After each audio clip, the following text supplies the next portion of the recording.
Fortnite released the environmental campfires today, and I was on the fence. On one hand, it's like apples. It will help us heal in a pinch if we need to heal, just in case we don't have any healing items available. On the other hand, though, it will also help our opponents. Still epic, nice job. I wanted to try this out for myself, so I jumped into Fortnite. I knew these campfires would have another issue, or in some cases, a bonus. Once we knew where all the locations were, and with this thing called the internet, we would in a short amount of time. It wouldn't be long before snipers and other players waited for the weakened and desperate players to come and light the campfires. I wanted to be on the better end. I wanted to pick off easy prey.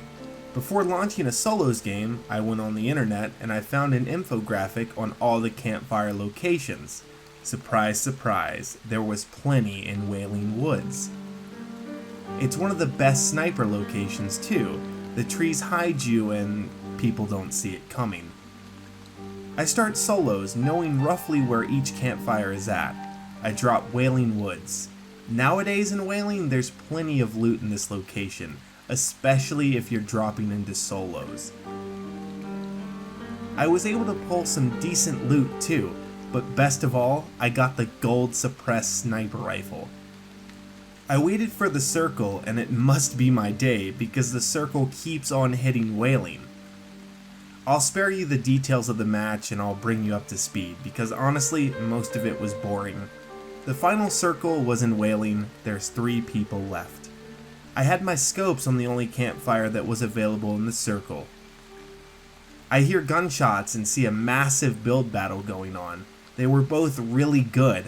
I aimed my scope at them, but they were moving far too fast for me to get a shot.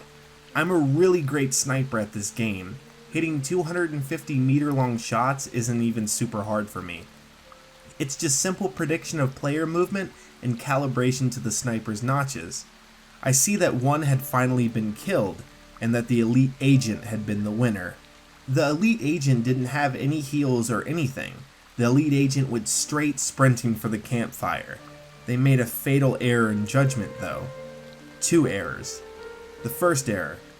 I had taken practice shots at this range all game. I knew exactly where to fire to get a headshot. The second error. The elite agent activated a campfire before building a 1x1. It was too easy. No sooner than when I pulled the trigger, it said I'd won the match. At this point, I wish this is where my story ends. It would have been a nice ending, a victory royale, but it wasn't. I'll continue. I received a call on Discord since I was playing this match on PC. It was the kid I killed. I recognized his name from the kill feed and he was threatening me. He was raging and honestly I just laughed at him. As I went to end the call though, he told me something I knew all too well. He said, "I have your IP address. I joined the call.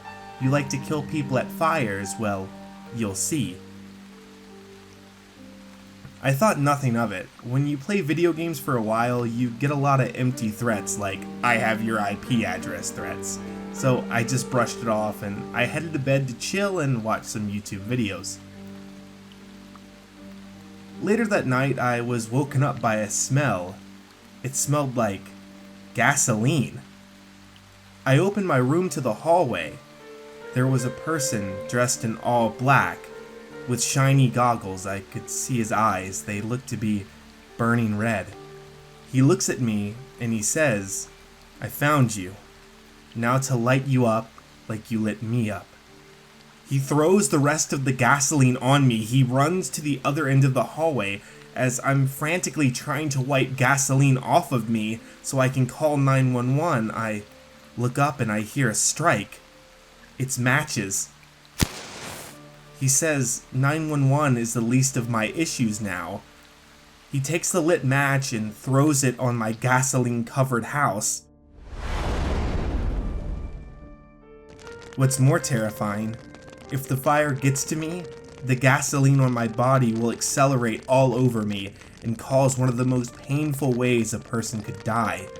I run back into my room, closing it. I hear his car start. He's escaping. I myself act quickly. I can see the fire at my door is already trying to come in. I decide a 2-story fall from my bedroom is better than, well, being burned alive. I jump. Once I'm in safety, I call 911. They send everyone. They sent the fire department to put out the fire, the police to try to catch him, and an ambulance to take me to the hospital. My house is destroyed. The fire department, they called it arson. No duh. I only suffered minor smoke inhalation. The police have a lineup ready for me. They think they caught the sicko that tried to burn me alive, but I won't be released for another day or so. I'll never forget the cold expression on his face as he doused me with gasoline and tried to set fire to me. I hope the police indeed have him, and I hope this never happens to anyone else.